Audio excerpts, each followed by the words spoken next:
they can deliver.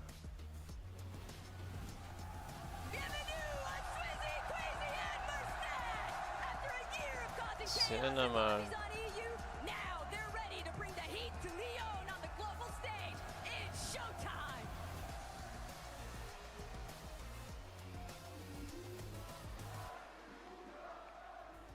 I have got players from two French teams here in Lyon.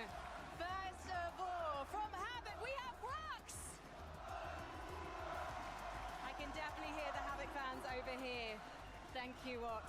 And over here, Holy man. representing the Gentle Maids, we have Ping and Malibuka. Now, Malibuka, I know it's going to be really hard for you to hear me right now because the fans really want to show how much they love you. But do you have any words for them? Guys, keep supporting us. Someone from Gentle Maids will win. Is that what you think? Qu'est-ce que vous pensez? Will they win today? I think the crowd are on your side today. One more question though. Do you think that Europe can face off and take this trophy home? Yeah, 100%. Europe is taking this trophy. Let's head to my favorite European, Benji. Et je suis avec un nouveau trio et pas n'importe lequel. Regardez, messieurs, dames, avec moi du bruit pour Reason, Chap and Mr. Savage. Savage, hi. I remember that you got your call at the last major, at the last game, at the last moment. Savage, my and now goat. You're here on the stage. How do you feel? I feel great. I'm excited to be here. Bonjour, Leon. How we doing? Like you can see, you have a huge, massive fan base here in France. Do you have so many words, maybe in French, for your French guys? I don't know that much French, but bonjour, je m'appelle Martin. Comment tu t'appelles? That's all I know in French, but yeah. Une légende dans tous les domaines. Avec lui, je ne sais pas si vous êtes au courant ici, mais il y a quelqu'un dans ce trio qui parle mieux français encore, et même très bien. C'est Chap. Pourquoi? Eh bien parce qu'il vient aussi un peu de France, il est un peu de chez nous, sa maman elle est française, alors il parle français. Chap, est-ce que tu as un mot, ou plusieurs même à dire, un message à transmettre à tous les fans français ici aujourd'hui? Je sais pas, je suis juste content d'être ici et j'espère de ramener la coupe à la maison. Hey! Guys, make some noise for Mr. Savage, Chap and Reason! And now, back to you, Frankie. Thank you very much, Benji. Now, the Gentlemates fans have been waiting for this moment, I think. Because earlier, on the big screen, when we showed their faces, there was so much noise, so much cheering in this audience. And I know they are just getting warmed up. So please, boys, on your feet. Leon, make some noise for Swizzy, Queasy, and Mustache! Queasy, I have to come to you first. You've had a couple of second places at Global Championships. How do you make it #1 this time? That's the goal. I mean, second twice, and if I have these fans and the atmosphere, should make it. And Swizzy, if you hang on a second, what's this? What's this that you want to shake my hand? What's this? Oh, okay, right. Show me how it's done. It's hard with a microphone, but I'm managing. Swizzy, it seems like you've already got a good friendship with the Gentlemates. Yeah, And what would you like to say to them as they chant your name? I didn't hear. Have you any words for the Gentlemates? Gentle. Gentlemates! Gentlemates! Do you want to have a go, Mustache? I feel amazing, but I want to hear one thing. Gentle! No. Gentle! Nice. Okay, guys, I think I should probably let you get ready to load onto that battle bus because the teams here on our stage in Lyon are locked and loaded and ready to go.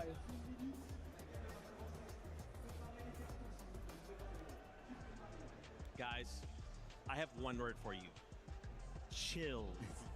Okay, the way this audience is going crazy for these players, it's got me so excited. Seeing them now take their seats, interact, getting their thoughts. We're getting close to kicking off the competition. I guess the only question I have for you guys is, who do you think will end in the top 5? You know, why don't we start with you, Viv? You got a little, you got some insight. You put together a little list for us. Why don't you talk us through it? Yeah, I guess that's the big question this weekend. Who is going to perform well? I went ahead, I kept the NA bias going. I've got Acorn, I've got Adrius, and I've got Pollo winning the whole thing. I mean, I've talked about it before. I think their situation is just too good. Uncontested, all 12 games. Alright, what are these predictions, bro? Easy for them. The only thing that people might be looking at is with Kanata both kind of sneaking in there, top 5. They just seem so confident. Bolt is playing so well. Kanata's been here before. I think they're going to sneak in. I like your list. I think a lot of people are sleeping on Kanada's trio. I think they have a really good setup. I think Kanada understands what it means to be on this stage and this occasion. I think they could really surprise some people today. Okay, all right. What about you, Levin? What's your top 5 looking like? My top 5 is looking pretty similar, I'd say. Have we got any gentlemates in the building? Any gentlemates over here? Because I'm with you, Vivid. I think the team that's going to take it. I think it's going to gentlemates. I think it's going. Let's take a look at my top 5. Right now, I'm rocking with Acorn, Pollo, and Adrius. I think when you look at how things are set up for them, it just looks too good. It looks too good.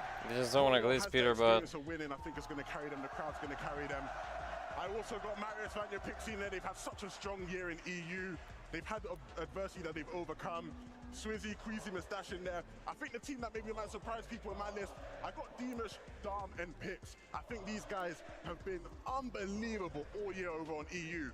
And they're a very new, inexperienced team. All 3 of these guys are playing at their first ever LAN right now. And so you might be thinking, Levin, how can you be so confident of these guys?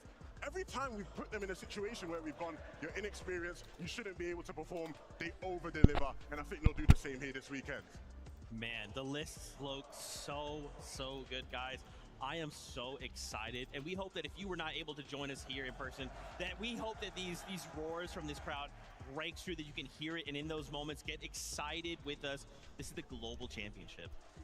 After 6 games today, another 6 tomorrow, we will have new champions, prize money, a trophy, Acts of Champions 3.0. It is crazy to think we are finally here. Are you guys hoping to see anything out of today? Maybe it's just something out of game 1. Maybe you're hoping to see a trio end well. What are you hoping to see today? You know, Zeke kind of always asks me this question going into like each one of the majors, right? We spend a lot of time on the desk together, and there's really only one thing that I ever want when we jump into a competition like this.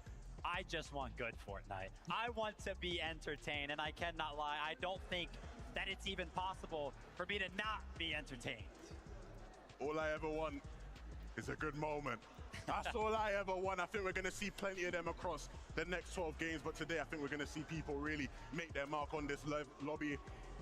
Who's going to come out there and get that first win, man? I mean, that's always the most exciting part. You know, get the jitters out, get that first win out of the way, and then we start rolling. Yeah, dude, again, it's like, you know, obviously there is definitely some players who have experience on LAN, but this crowd just changes everything, and especially, you got to think you have to come in so locked in. If something doesn't go your way and you're eliminated out of spawn, like you said earlier, you just have to sit there and watch everyone else take one step away from you closer to that trophy, right? So how are we going to try and keep mentals under control under these circumstances? I mean, I've got no idea. How are you going to keep your voices under control, right? The players are kind of walking out. I'm over here trying to scream at them like, yeah, let's go. Oh, wait a minute. Maybe I shouldn't do that so much. I don't know. I mean, I feel like even commenting to your teammates might be a little hard sometimes, right? Especially when we get into the end game, right? The crowd's going to be popping off at every single one of those eliminations. That keeps happening. It's going to be crazy. There's definitely going to be some stage of adaptability for every single one of our players. I mean, we talk about it all the time, Levin, experience, but you can have experience for this. And look, Vivid, you're someone who's played on amazing stages in your career, right? And I don't think you ever played in an atmosphere like this one, man. It's intense out here. No, I definitely haven't. I think this one is going to go down in the history books, and we haven't even jumped into game number 1 yet. Man, you were talking about game number 1. There it is. The battle bus is ready to go. Once again, the pinnacle of Fortnite. The very best trios will now begin the fight to the top. Who will walk away as a global championship trio? Who will take hold of the Axe of Champions 3.0? And who will take home that unbelievable trophy? The competition starts right here, right now. Once again, Leo, let him know, because the competition starts here.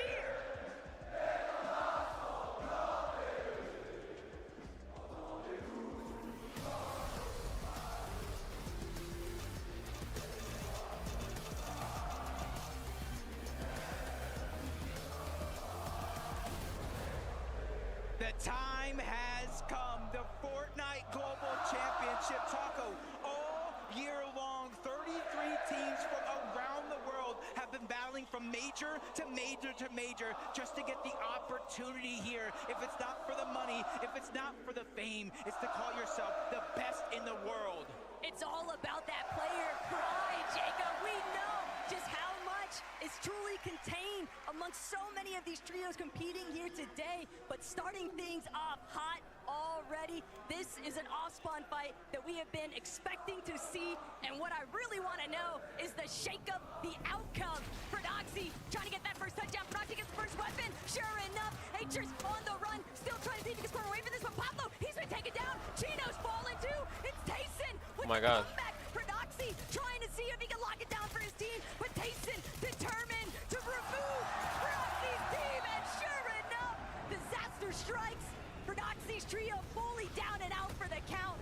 Nah. Claim the area. Already, What? one of our contested fights 1-0. And do you see this already? They're already not landing at Dystopia City. Everybody was talking about it. They heard the rumors. I kept my ears to the streets all week long to figure out what their game plan was. And scrims leading up to this weren't necessarily netting the best results. And now you see them already over towards Foxy Floodgates. And what this does not only affect Visuals, Braids, and Aminish. This also affects Agers, Acorn, and Pollo. This is the team. They typically trade off Surge into the distance. Now they're already disrupting the game plan. Not the only ones, Veno, Flixie, Vico, they've got Rise in their sights, completely tackling all opposition here at Canyon Crossing. Rise doing what he can to try and stay alive, but entirely too many players to overcome. Veno breaks right through, and that's gonna be the first knock. Another elimination tallied up here for Vico, Veno, and Flixie. Coyota, the sole survivor of this exchange. And Coyota has pulled out a ton of tricks throughout his career, both online and in global events just like this. But early on in game number one, he's already being forced to play out some of those tricks. He has to disengage, stay alive a little bit longer, and try to have a chance back. But you hear the crowd in the background, Swizzy, Queasy, and Mustache, uncontested at the Hive. And some are looking at this, could be one of the best POIs. You get the experience for your OXR rank, the medallion, the mythic weapons, a lot of extra heals at the POI itself, and then the elevation. Kelly and Mini Miner were breaking it down so that way they could start to build that base early and accumulate the Storm Surge, so that way later on in the game they could easily start to rotate around. And most importantly of all, they're uncontested here at Hive. Whether that stays true throughout the course of this weekend, well, that'll be determined by how things develop, but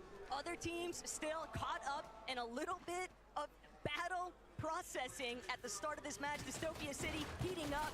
Epic Whale, Paper, Victor V, they made it very clear they had zero intentions of ever leaving this POI. So Tete, Raito, Razzle, they're gonna have to force some sort of a conclusion to this exchange before the third parties start to trickle in. Yeah, and it's not just Cold and his trio that are over on this side of the map that they have to watch out for. You see a team at the bottom of your mini-map. They can easily try to rotate towards the north, disrupt what's going on. So that's going to be one of the key aspects to a fight like this, but you're already seeing a flank going around from Peterbot, Cold, and Ritual. They're ready to take advantage no matter what happens here, no matter who comes out on top. It's going to be them, but Tate takes a big shot. Epic Whale, the 6-time FNCS champion, dealing a massive amount of damage. Tate down to his last little bits of HP though. Epic Whale, he's gonna have to take a moment to also get some relief. Paper, nice supportive fire, and that's a big elimination cleanup onto Tate. But now Cold Ritual, they're starting to close in. They're interested in everything that Reito has to offer, and that's going to be the first knock here for Cold. An immediate elimination, but they've already signaled to Epic Whale, Faber, and Victor V that they've got company. Shields are cracked. Peterbot's not letting anybody escape his sights. Peterbot's aim is just notoriously strong, and he is chasing them full on key with those crash pads. He might be able to make it before they can pull off the double revive. He's challenging the wall. Victor V trying to do what he can to defend. Victor V goes in big time. Peterbot shut down. Cold, Ritual. Oh shit. They don't want this. They're looking to see if they can still clean up the exchange, but without Peterbot, they're going to be forced to temporarily retreat. This is almost exactly how it was playing in some of those practice games. But this time, Paper, Epic Whale, and Victor V, they're being the aggressors in some of these situations. They try to disengage. Epic Whale goes down, but Victor V does it again. He was a huge part of them even making it to the global stage. Clutch after clutch when his team went down through four different drop spots. But now the foot has been turned. Cold and Ritual now need to start to think in and outside of the box. How do we get our IGL back? This is exactly what Oh my god, Peterbot got pieced, man. Holy shit. Just so greedy there by Pete. Victor V doing exactly what he needs to, showcasing what kind of a fragger he is. But Atris, Tayson, in a spot of trouble here. A couple of splashes. Gonna ensure that Chicho is still good to go. But Chicho, he needs an opportunity here for his team to provide a little bit more backup. FKS tries to apply pressure from a separate angle. Halad, Hero, also looking to see if they can get some good aggressive fire through. But things are just picking up at Rangers Ruin. And Tayson going to be able to pull things out to a little bit of a standstill now. Chicho, Atris, Tayson, they might not actually have to force this battle. Yeah, it seems like they're overall just kind of prioritizing trying to get as much surge as possible. You see their material count relatively low in comparison to after winning that spawn fight. You'd think they'd try to get as much resources as possible, but they know when it comes to Storm Surge, it's essentially currency. It essentially allows you to freely rotate around the map versus other teams that might have to slowly rotate, sit in their surge bases a little bit longer, and figure out what they're going to do. But see, they figured it out quick for Cold and Ritual. They already get the reboot back on up, and they're ready to play this one out because they're making way on over to Foxy already. Still a really big wake-up call, though, for this trio. They have got to be careful. We know just how capable they are at finding those eliminations, and they're not the only ones. Pollo chasing down Razzle, Agers and Acorn right behind them. These guys just staying so tight-knit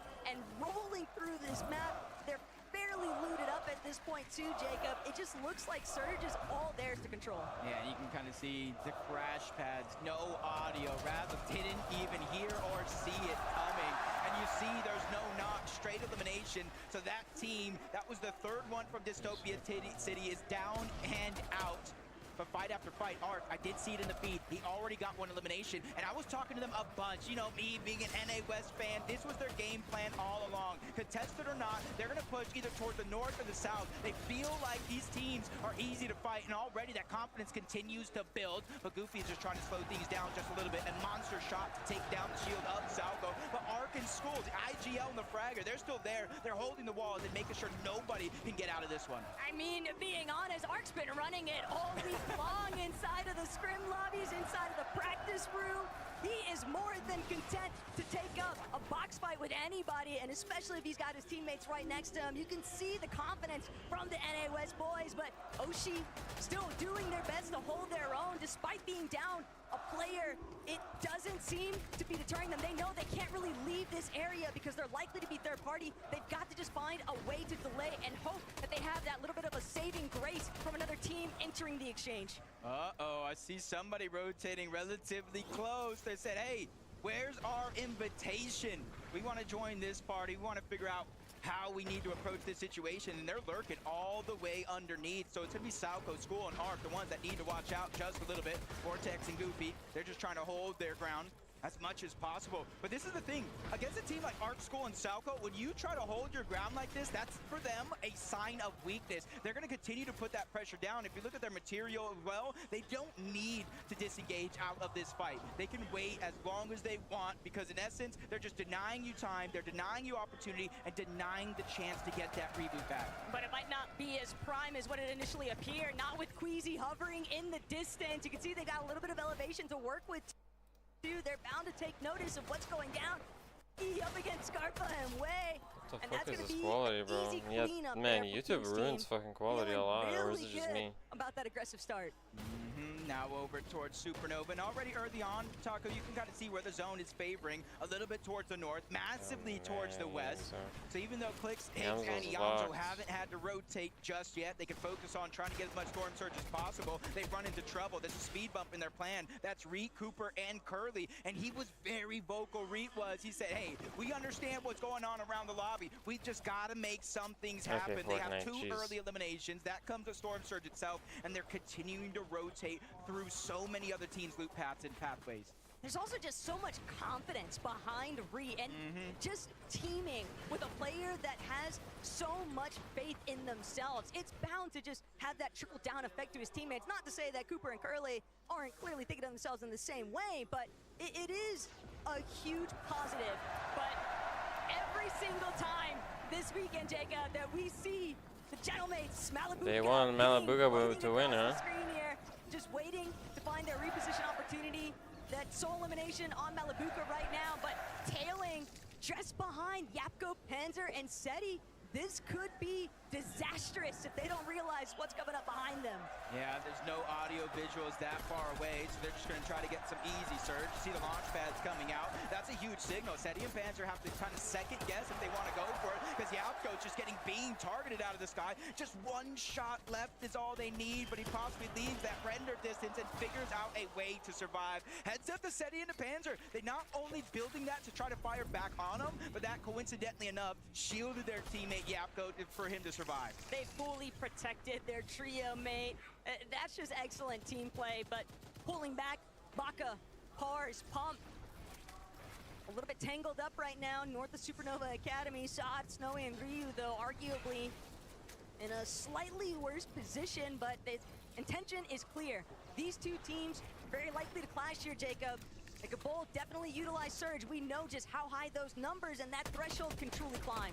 Yeah, and these are two teams. I think they land relatively close to one another, almost contesting each other even. During some of those practice games, they were actually kind of feeling each other out, fighting it out, but neither team kind of won that scenario, no matter if they won the fight or not. So they're trying to take a slower approach, but that means they're rotating parallel with the zone moving towards the north.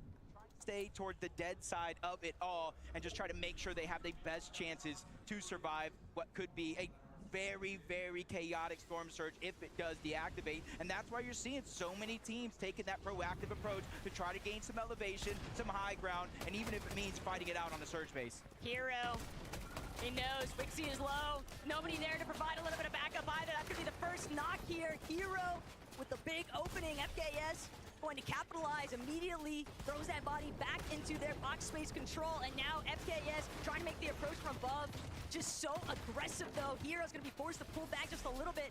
Too much firepower breaking through, but Buriru just not healthy enough. Barely enough HP, and he can't escape from FKS. Aethris even getting a little bit more involved from a distance, and this is part of the problem with trying to take some of these extended box fights. You just got these teams from so far away beaming through your walls. Yeah, just got yoinked away. But Kanata, Rapid, and Bulge. Kanata's perfection continues in terms of qualifying for every single FNCS Grand Finals in the history of FNCS. But I think he coming with a different energy this time around. If you remember a few years ago, contested against Malibuca and Thomas at the Global Championship, he just had a different mindset. He's like, I'm contested, it's not gonna go well. This time, he's confident. He says, hey, we're going to win. And the way they've been playing lately, they have as good a chance as anybody at taking that top spot.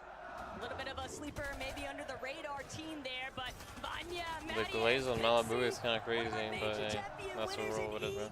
And now looking to see if they can extend their dominance across the globals stage. Vanya, Medius, Pixie, just steadily trying to creep up on the opposition, but thinking twice, recognizing a couple other teams local to their area. They don't want to overextend here, but for Marius, he's just waiting to see whether or not he can break out these floors from underneath Valor and Mansour, doing a decent job to prevent Vanya, Pixie, and Marius from an outright collapse.